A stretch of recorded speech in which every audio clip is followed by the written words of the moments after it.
আসসালামু আলাইকুম, সবাইকে জানাই ঈদ মোবারক। আর দুঃখের বিষয় বলতে হচ্ছে যে আমি এবারে ঈদ উদযাপনে ঢাকা ঈদ আনন্দ মিছিলে থাকতে পারি না, এটার জন্য দুঃখ প্রকাশ করতেছি।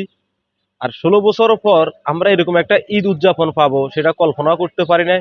বিগত 16 বছর তো পারি নাই এবং সামনে পারবো কিনা তাও জানি না। তবে এবারের ঈদটা খুব আনন্দময় ছিল, কারণ আমরা ঈদের নামাজ শেষ করে আনন্দ মিছিল নিয়ে কিছু মুক্তি নিয়ে আমরা পথ রেলি করেছি, এজন্য খুবই আমরা আনন্দিত। এটাই হয়তো পৃথিবীর ইতিহাসে রেকর্ড করা ছিল।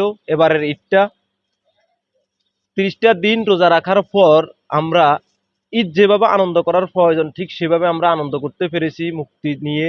এবং কি কয় জানে মানে মানুষের মুক্তি নিয়ে আমরা ঈদ আনন্দ করেছি। এটা আসলে খুব আনন্দদায়ক, কারণ বিগত 16 বছরে আমরা কিন্তু আসলে সরকার থাকা কারণ আমরা এরকম ঈদ উদযাপন করতে পারি নাই, বা আমাদেরকে এভাবে মুক্তি পূজা করার জন্য সরকার দেয় নাই। আর একটা বিষয় হচ্ছে, যারা যারা এই আনন্দ মিছিলে থাকতে পারেন না, অংশগ্রহণ করতে পারেন না, তারা নির্ঘাত জাহান্নামী, একটা নির্ঘাত জাহান্নামী। আপনি আমার কথা মানেন না মানে সেটা আপনার একান্ত ব্যক্তিগত ব্যাপার।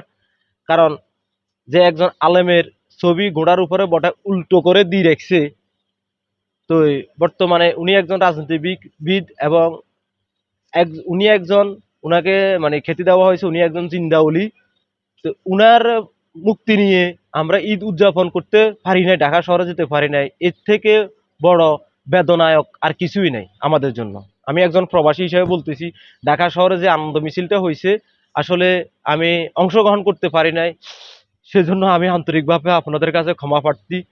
আর এরকমই যদি ভবিষ্যতে যদি না হয় তাহলে তো আর কখনো আমরা মানে অংশগ্রহণ করতে পারবো না। তো আমরা আপনাদেরকে অসংখ্য অসংখ্য ধন্যবাদ।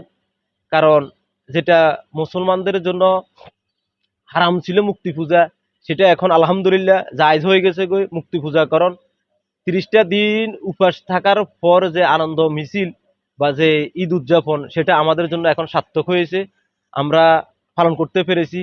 আর ইনশাআল্লাহ অল্প কিছুদিন পর আরেকটা মুক্তি পূজা আসতেছে, সেখানে সবাই অংশগ্রহণ করবেন। কারণ ধর্ম যার যার, উৎসব সবার।